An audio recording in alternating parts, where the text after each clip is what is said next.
The simple answer to the question, how do I start charging my clients more, is to simply start to provide more value. If you provide more value to your clients, they'll be willing to spend more money. But really that just is the tip of the iceberg. And what I want to do in this video is explain 3 ways that you can actually start to increase your prices and validate increasing your prices by just changing a few very key things about how you run your business. So let's get into it. Number 1 is to improve how you convey your credibility. Something that's really important to understand at a very early stage is that the way that you convey yourself is going to directly affect how much the client is willing to pay for your work. If they perceive you as a highly credible and highly confident professional and expert, they're going to be willing to pay more. And this is something that you can influence through all the touch points and all the things that you do, your emails, your calls, your portfolio, your tone of voice. They all come together to create an overall image of who you are and the persona that they can see. And so what you need to make sure you're doing is you're controlling each of these different touch points. You're making sure that everything works in cohesion. Everything is conveying a message to them. And that message is, I am an expert. I am a professional. I'm going to give you a few points, a few specifics on things that you should start doing to influence your client's perception of you so that they're ready, they're willing to pay more for your work. The first one I want to say is the most important, I think, is just to have a clearly defined process. If you're able, at the earliest stage possible, probably on the first call with the client, explain your process. Okay, this is what it's going to be like to work with you. It's a step-by-step process. This is what it looks like. If you're able to do that, it will instill so much confidence in them. It will make them see that you are not just some cowboy. You're going to do this properly. You've got a formula that's going to work, and it works every single time. It has this many steps. This is what we're going to do, and you're holding their hand through it. That is such a confidence builder in the client. If you can say to them that, they just have to think, okay, great. This person's going to come on board. They're going to do an amazing job. We know that they're going to take care of all of the details. All I need to do is follow their instructions and this process that they've described to me, and this is the result's going to be fantastic. So make sure you defined your process. And I'm going to make a video all about what my process is so that you can basically steal it and copy it and use it for yourself. But for me, this has been one of the biggest game changers in my business, so I cannot overstate that. So that's number 1. Number 2 is all about the communications. Make sure that when you're writing an email to a client, it's well written. Make sure that when you're speaking to a client, you're speaking in a confident, professional tone. Just get every single touch point, all the communications, everything on your website. Is it communicating well? If it means that you have to get someone else to proofread what you're doing or get a copywriter to come and help you convey your message clearly, succinctly, make sure there's good grammar, all this influences their perception. Another thing you want to do is make sure all of your designs are well put together. They're well designed, they're cohesive, they've got consistency. So if you've got a certain font that you're using on your website, make sure that's in your email signature. Make sure that's in the other touch points on your social media and so on. Create cohesion, and it makes it feel like it's also considered. And the final thing I'd say about conveying credibility would be to make sure you're including any actual proof of credibility in all your touch points. So these are things like testimonials, these are things like qualifications. If your work has appeared in anywhere, make sure that that's being communicated and showcased as many times as possible. Anything you can do as a metric or social proof that tells the client, look, I am a credible person. I've worked with people before. This is going to instill so much confidence in them. And again, it's going to allow you and give you that leeway to say, well, this is the rate I charge and it's above average. So that's super important. Now, let's move on to number 2. Now, before we get to number 2, I want to ask you, please give this video, if it's already been helpful and you've had any aha moments, please give this video a like or leave a comment. Do both. Anything like that really helps out the channel, so we'd really appreciate that. Number 2 is something that I think people should try and bring on board as part of their offering as soon as possible, and that is to start doing strategy workshops with their clients. I like to do a brand strategy workshop.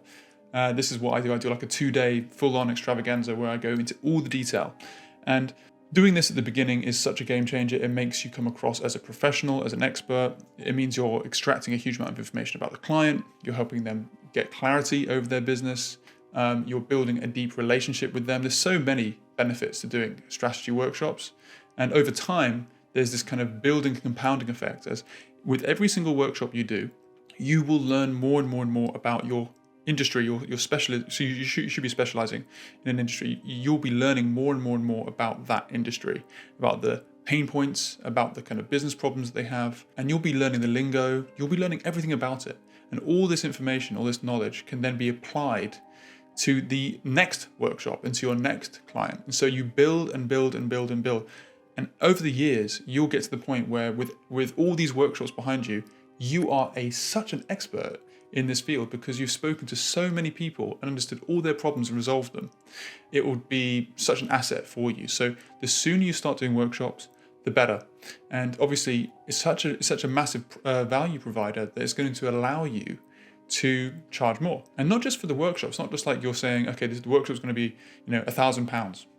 It's more like this workshop is going to amplify everything you do afterwards. So if you do a workshop and you follow it up with a website or a logo design, brand design, then all of that stuff that happens afterwards is going to be more effective because you've done a workshop, because you've extracted information, understood the client, and you've done a design that's based upon those insights. Therefore, meaning that you have a brand that is better executed, you have a website that has business goals in mind and specific design outcomes. So this all influences the end product and therefore allows you to charge much, much more. So if you're not already doing some sort of strategy workshop at the beginning of engagement, I would highly recommend you start doing it, you overcome the imposter syndrome that maybe you feel.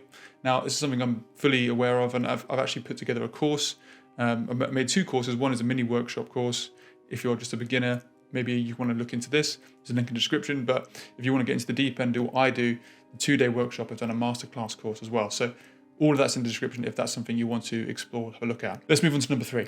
And the final one is to do with really your mindset. This is actually more kind of the way that you're thinking about your work and your business. And it's what's known as a abundance mindset. This is so important for you to nurture and for you to kind of create in your mind. An abundance mindset is basically the opposite of a scarcity mindset, where you feel and you know in yourself that there are opportunities out there. And it gives you this confidence to say to the client, this is how much my work is going to cost, okay? It's going to cost $10,000 for this website.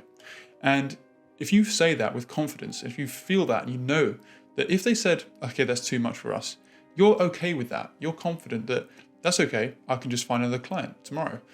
I know there's more work coming in. If you have that confidence, if you have that belief, then it gives you that confidence to be able to actually communicate very confidently. It gives you the ability to say, this is how much my prices are, and to then just stop, pause, and hear what they have to say about it, and be okay with whatever happens. Now, of course, literally having many clients at your disposal, people interested, people emailing you, ways to find new clients, and having good methodologies for that, this is all going to play into your abundance mindset. But this is also a switch that you can make in your mind consciously right now. You can tell yourself, you can say to yourself, I have an abundance mindset. I'm not worried about this next job. I don't need this next job. And if you can actually nurture that mindset, it can be very impactful for you. But of course, another way of doing it is to literally set yourself up in a way where you do have truly many clients at your disposal. You have many opportunities coming in. And so in a different video, I'm going to go through how you can set up your business so that you do have many clients coming in, many opportunities, and therefore you have this feeling, this sense of an abundance mindset that allows you to say, I'm going to increase my prices and not be worried that someone's going to say no to them, or someone's going to say that's too much. Because as soon as you become anxious or worried about that answer, it's going to stifle your growth, and you're not going to feel confident enough to actually say those prices are going to be limited and never really find out what your ceiling is. So it's super important to get your mindset in the right place as well. And so those are the 3 main things that I would highly recommend that you start to do in order to increase your prices. Hopefully that's been helpful. If it has, make sure to let me know in the comments, and make sure to leave a like, subscribe, all of that good stuff. And I'll be seeing you in the next video. Cheers.